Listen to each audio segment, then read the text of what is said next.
안녕하세요. 조용히 회사 다니는 사람입니다. 네, 오늘은 2024년 11월 15일이고요. 네, 금요일 장이 마감된 다음에 이렇게 영상을 만들고 있습니다. 이번 영상의 주제, 이번 주에 좀 이슈가 있었죠. 어제 11월 14일에 삼성전자가 4만원대 49,900원으로 장을 마감하면서 뭐 한 4년 5개월 만에 4만전자가 되었다. 이런 기사들이 있었죠. 뉴스에도 나오더라고요. 그리고 오늘은 뭐 트럼프 정부에서 전기차 보조금 주던 것을 폐지하겠다. 뭐 이런 이야기가 나오면서 근데 확실히 정해진 건 아니고 그럴 수도 있다는 썰이었다고 해요. 그래서 장 마감 때는 다시 이런 하락폭을 회복하긴 했는데 네, 우리나라의 그 시총, 코스피 시총으로 거대한 회사들 LG에너지솔루션, 삼성 SDI, 네, SK이노베이션이 뭐 10% 가까이 이렇게 하락하는 모습을 보여줬습니다.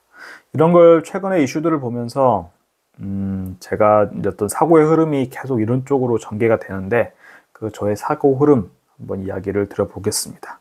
자산을 모두 이제 미국으로 옮기고 싶다라는 생각을 요즘 하고 있고요. 뭐 간단하게 이번 주 제 경제적 자유 현황 보면은 트럼프 대통령 선거에서 이기고 나서 계속 올라가지고 총 평가 금액이 2억 4천을 돌파를 한 상태고 이번 주는 아마 살짝 떨어진 0.07% 정도 떨어지는 모습을 보여줘서 이번 주는 17만 원 정도 평가 손익이 이제 손해로 되긴 했는데요. 큰 금액은 아니니까. 네, 그래서 어떻게 해서 저의 사고의 흐름이 아파트마저도 팔고 미국으로 자산을 옮기고 싶어졌는지 한번 설명을 드려보겠습니다. 순서대로 첫 번째, 원래 제가 이사를 가서 갈아타기 하려고 한 거죠. 제가 지금 살고 있는 동네랑 비슷한 급지로 비슷한 아파트 컨디션으로 이사를 가려고 부동산에 내놨습니다. 그러니까 한 곳도 아니고 한 5군데 내놨고요. 집 보러 오는 사람은 그래도 뭐 꾸준히 있었는데 가격도 이제 팔긴 팔아야 되니까 뭐 욕심내지 않고 최근에 거래되었던 가격에서 이제 아파트들이 신축 아파트들도 보면 특히 심하죠. 향이나 뭐 층에 대해 가지고 이제 가격이 좀 다르게 매겨지잖아요. 그래서 나름대로는 좀 손해를 본다. 손해까지는 아니지만 좀 원래 가격보다 낮춰서 판다라는 생각으로 내놨는데 큰 소득이 없었습니다. 딱 한 번 거래가 될 것 같은 느낌이 있었는데 너무 많이 까달라 해가지고 거부했었던 게 약간 후회가 되긴 하는데 아무튼 이렇게 해가지고 2달째 아파트 거래가 되지 않고 있는데 이렇게 필요할 때 현금화할 수 없는 자산은 우리에게 어떤 의미를 갖는가라는 생각을 잠깐 해봤고요. 사실 아파트가 팔리지 않는 이유는 있죠. 저희 단지도 뭐 7, 8월 달까지만 해도 거래가 활발했고 실제로 신고가도 갱신을 했었으니까요. 근데 9월부터 가계대출 규제가 적용이 됐고 대충 보면은 주택담보대출도 최대 50년까지 하던 거가 이제 30년까지로 제한이 되었고요. 1금융권에서 그리고 전세자금 대출도 이제 많이 제한이 되었다고 합니다. 그리고 뭐 생활안정자금 한도도 1억 원으로 제한되었고 그리고 스트레스 DSR 2단계 40%까지 내연 소득 40%까지 원리금을 갚을 수 있는 이것도 제한이 되었다고 하죠. 그래서 아마 이거가 내년 초쯤 되면은 이게 리셋이 된다라고 들었기 때문에 지금보단 사정이 나아질 것 같고 그러면 이제 내년 초쯤에 상반기 중에 팔 수 있지 않을까 생각을 하고 있습니다. 그렇다면은 이런 생각이 들었어요. 정부가 이렇게 가계대출을 조이는 이유는 무엇일까? 저는 챗GPT를 한 달에 29,000원을 내고 유료 결제를 하고 쓰고 있는데 그렇게 하면은 자기 데이터베이스에 있는 것뿐만 아니라 이런 식으로 웹을 실시간으로 검색을 해가지고 요약해가지고 제가 물어보는 거에 대한 답변을 해주거든요. 챗GPT가 말해주는 걸 보면은 21년 8월 이후로 최근 올해 들어가지고 가계부채가 최대치로 급증을 했고 금융시장 안정을 위한 선제적인 조치였다라고 합니다. 그렇다면은 요즘 자꾸 뭐 실물 경기가 IMF 이후로 역대급 안 좋다라고 하던데 아파트 가격만 이렇게 들썩거렸던 걸까라는 궁금이 들었고요. 우리나라의 그 경기를 보기 좋은 게 이제 GDP 찾아보면 좋은데 그러다가 갑자기 이제 우리나라 GDP 찾아보다가 사이트 뒤지다 보니 이 트레이딩 이코노믹스라는 사이트를 발견하게 되었고 좀 이게 사고가 튀었죠. 거기서 우리나라 GDP 성장률하고 미국의 GDP 성장률을 비교해 볼 수 있는 기능이 있어가지고 해봤어요. 그랬더니 뭐 한 1948년 우리나라 자료는 한 1960년도부터 이렇게 있는데 우리나라 당연히 개발도상국이고 중진국이었다가 이제 선진국 대열에 들어갔잖아요. 그래서 개발도상국이던 시절에는 당연히 이미 선진국이었던 미국 이 보라색 선보다 항상 높은 경제 성장률을 유지를 했습니다. 근데 2010년대에 들어가지고는 우리나라 경쟁 성장률이 IMF 때를 이제 제외하고 10년은 이제 미국하고 비슷하거나 뒤지고 있는 중이죠. 과거에 그 뭐 1900년, 90년대, 80년대 이때 모습을 보면은 이미 미국은 멀찌감치 그때도 이미 선진국이었으니까 그런 미국을 따라잡으려고 우리나라가 빠르게 달리고 있었는데 그 달리기 속도가 이제는 미국과 비슷해지거나 더 느려졌습니다. 이 말인즉슨 미국과 우리나라의 격차를 더 이상 줄이기 어려워지거나 혹은 더 벌어지게 생겼다는 뜻이죠. 우리나라의 경제 구조는 수출 주도형 이제 경제 성장인데 GDP 대비해가지고 수출입 비율이 이제 100%를 초과한 걸로 나옵니다. 이게 통계청 지표누리 국가발전 지표라는 우리나라 정부에서 운영한 사이트에서 가져왔는데 저는 이 100% 넘은 거, 102% 이런 지표를 보면서 이제 오버런이라는 한국말로 하면은 초과하다, 넘치다라는 단어가 뜻을 갖는데 이게 자꾸 떠오르더라고요. 무슨 말인가 하면은 우리나라는 이제 산업 구조가 원자재, 삼성전자가 반도체 D램을 많이 만들기도 하지만 역으로 이제 반도체를 해외에서 예를 들어서 퀄컴의 스냅드래곤 이런 거, 인텔과 AMD의 컴퓨터용 CPU 이런 것들을 사와가지고 그리고 반도체 장비 ASML이 대표적이죠. 그리고 석유, 가스, 석탄 등을 이제 수입을 해옵니다. 그래서 이거를 다시 가공해가지고 수출하는 경제 구조죠. 그렇기 때문에 이 지표 GDP 대비 수출입 비율을 보면은 계산하는 방법이 수출 총액, 수입 총액 그리고 기타 이런 소득 받은 소득 그리고 지급한 소득 등을 해가지고 연속 GDP로 나눴을 때 지표인데 이게 102% 넘었다는 거는 수출도 많고 수입도 많다 이 뜻이 되겠죠. 그리고 다른 나라 경제 상황에 이제 심하게 영향을 받을 수밖에 없다. 수입해 올 때 비싼 가격으로 사오느냐, 싼 가격으로 사오느냐, 팔 때 비싸게 파느냐, 뭐 좀 덜 파느냐, 못 파느냐 이런 거에 따라서 달라진다는 거니까요. 그래서 이 지표누리 국가발전 지표에도 이 그래프를 보여주면서 밑에 설명을 읽어보면은 무역의존도가 높죠 우리나라는. 그래서 해외에서 발생한 충격에 의해 크게 영향받을 수 있다. 그리고 한국은 개발 초기부터 수출 주도형 경제 성장을 추진했고, 그리고 이런 걸 봤을 때 이 GDP 대비 수출입 비율을 보면은 주요국을 보면 우리나라는 100%가 넘었고 미국은 35%, 프랑스는 85%, 영국도 91%. 그러니까 이런 주요국보다 우리나라는 훨씬 더 이제 대외 경제 상황에 휘둘리기 쉽다. 그리고 이런 모습들이 나타난 게 대표적으로 이제 제가 썸네일에서 말씀드렸던 삼성전자와 2차전지가 있었죠. 삼성전자를 보면은 최근에 이제 하락한 이유, 49,900원 4만전자가 된 이유는 중국의 대표적인 반도체 회사, 창신 메모리죠, CXMT. 이게 이제 범용 D램을 생산할 수 있게 되었고, 비중을 크게 높여가고 있다고 합니다. 기술도 많이 쫓아와가지고, 중국 정부의 지원을 받았으니까 아마 더 가능했을 텐데 우리나라가 이제 7세대 DDR5X 뭐 이렇게 만들고 있는데 또 DDR5 정도를 만들 수 있게 되었다. 그리고 또 하나 이슈가 되었던 거 HBM. 이거는 증권사 레포트에서 캡처해 왔는데 우리나라 이제 삼성전자가 그나마 살아날 수 있는 방법은 환경적인 요소는 하나둘씩 해결되었고 HBM4가 이제 적용될 엔비디아의 루빈이라고 하는 새로운 GPU는 출시가 다소 지연될 가능성이 있어가지고 삼성전자에게는 이제 기술 격차를 축소할 수 있는 시간을 벌었다. 그래서 이렇게 지금 끝없이 하락하고 있는데 반등할 수 있는 기회를 얻은 거 아닌가 보고 있고요. 그래서 오늘 금요일에는 이제 오만전자로 복귀를 했죠. 근데 이번에 2차전지가 두드려 맞고 있습니다. 두드려 맞는 이유는 이제 SK 이노베이션, SDI, LG 에너지 솔루션.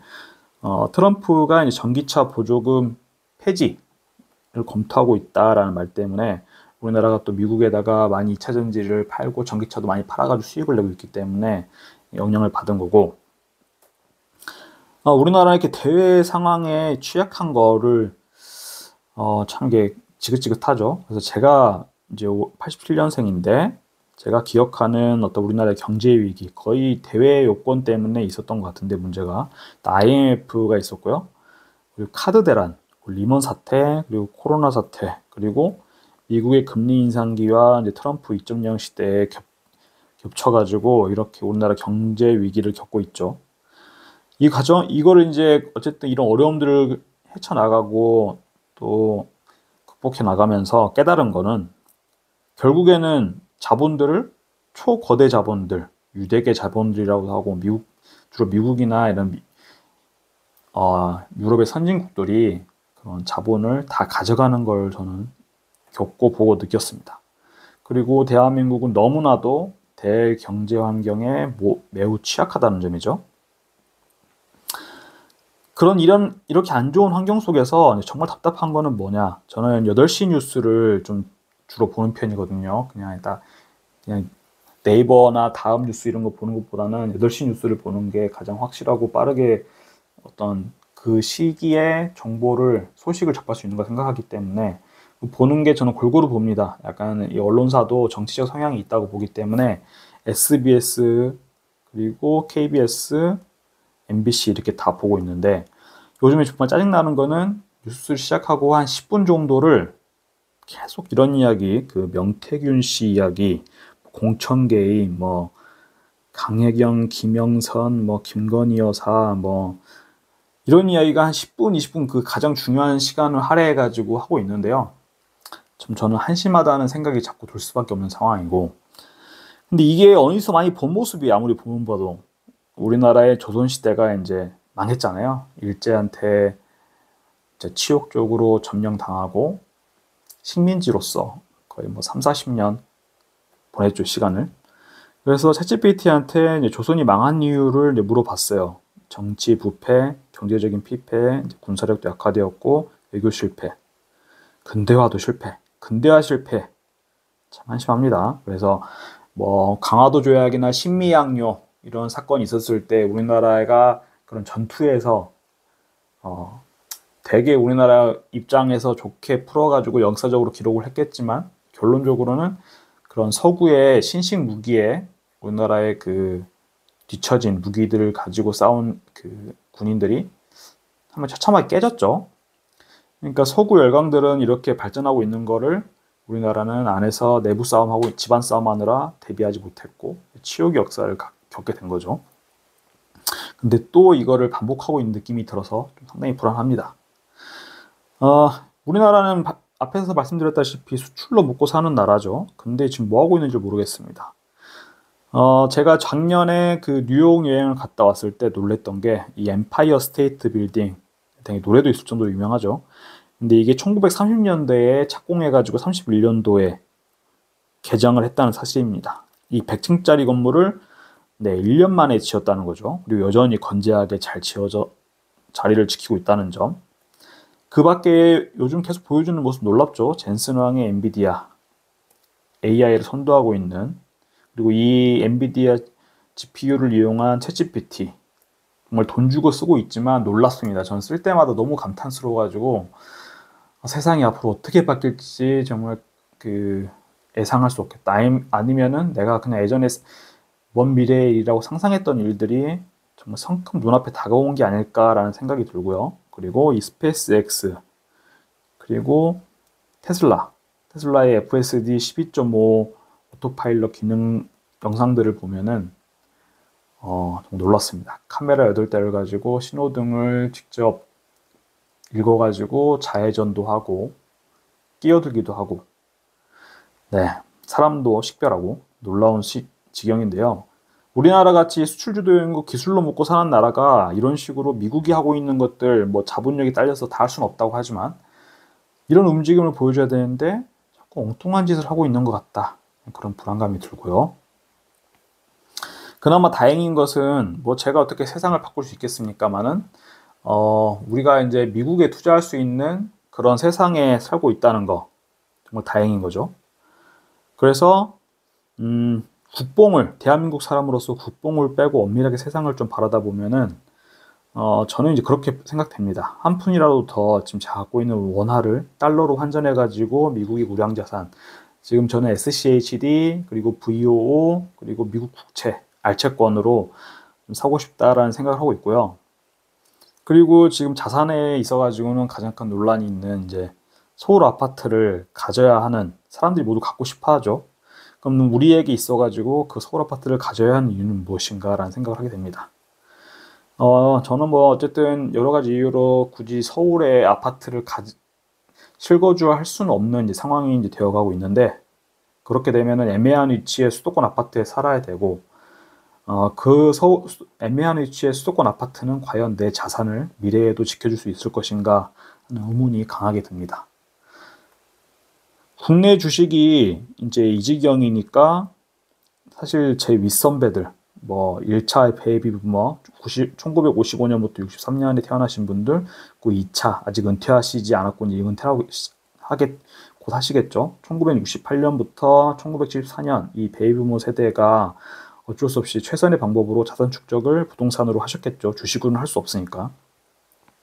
그래서 통계적으로도 그들이 가장 많은 부동산을 보유 중이시죠. 그래서 어떤 이제 인터넷에서 제가 이렇게 영상 올리거나 했을 때 댓글에 달린 여론들을 보면은 아무래도 나이가 좀 있으신 분들은 계속 부동산을 가지고 있어야 된다, 최소한 실거주 한 채는 가지고 있어야 된다는 의견이 지배적이다는 거, 바로 이런 뭐 배경에서 온 거겠죠. 우리나라 부동산에 대한 신념, 믿음이 있기 때문에, 그리고 다른 투자 자산은 장기적으로 가져갈 수가 없는 환경에 놓여 있었기 때문에 이런 배경에 대해서 이해가 되고요. 그런데 이제 그분들이 은퇴를 하셨고 노후 대비를 딱히 따로 뭐 금융자산으로 하지 않은 상태에서 아파트나 부동산 자산으로 가지고 은퇴하셨기 때문에 그래서 노동 수입이 끊기게 되면 아무래도 생활비 마련을 위해 가지고 아파트를 팔거나 다운사이징을 해가지고 생활비 마련해야 하는 그런 시기가 다가오고 있고요. 이런 거에 대한 이야기는 PD수첩이나 뭐 시사기획창 이런 데서 이런 다큐멘터리를 한 번씩 주기적으로 만들어서 보여주고 있기 때문에 현실이 어떻구나, 그리고 댓글을 읽어보면은 이 방송이 아주 헛소리를 하고 있는 건 아니구나를 좀 알 수 있고요. 근데 이게 투자에도 격언이 있습니다. 피터 린치가 그랬죠. 네, 실거주 한 채는 마련해 놓고 주식 투자를 해라. 근데 피터 린치는 미국인입니다. 미국이란 나라는 세계에서 계속 우수한 인적 자원들이 유입되고 있고, 그리고 내수 경기로도 충분히 돌아가는 나라죠. 그리고 셰일가스도 나고 있고 유전도 가지고 있고, 그런 나라랑 기준으로 피터 린치가 아무리 유명한 사람이라고 해도 이 사람의 말을 그대로 믿고 따르기보다는 우리나라 상황, 내가 처한 상황에 맞게 판단할 수 있는 사고력이 필요하다라고 생각합니다. 그래서 저는 아파트에 현금을 지금도 뭐 80%, 90% 가까이 깔고 앉아 있는데, 그것보다는 차라리 SCHD나 VO 등으로 현금의 흐름을 발생시키는 것을 최우선순위, 제 재테크 전략으로 생각하고 있고요. 다시 말해가지고 어차피 저는 서울 최핵심지 강남, 잠실 이런 데 살아야 될 필요성도 없고, 어쨌든 그런 환경 때문에 불가능하기 때문에 앞으로는 이제 뭐 서울의 강남 아파트들이 얼마나 오르든 간에 어차피 그 소수잖아요. 전 국민으로 따졌을 때. 그들만의 아파트 리그는 이제 제 알 바는 아니다라고 생각을 하고, 대신에 세계를 지배하는 그런 미국 기업들을 통해서 이제 안정적인 배당금을 받아가지고 주거비가 해결이 된다면 굳이 내 자산의 대부분을 경쟁력이 떨어지는 그런 애매한 위치의 수도권 아파트를 보유하는 것보다 달러로 보유하는 게 훨씬 더 좋겠다라는 생각을 합니다.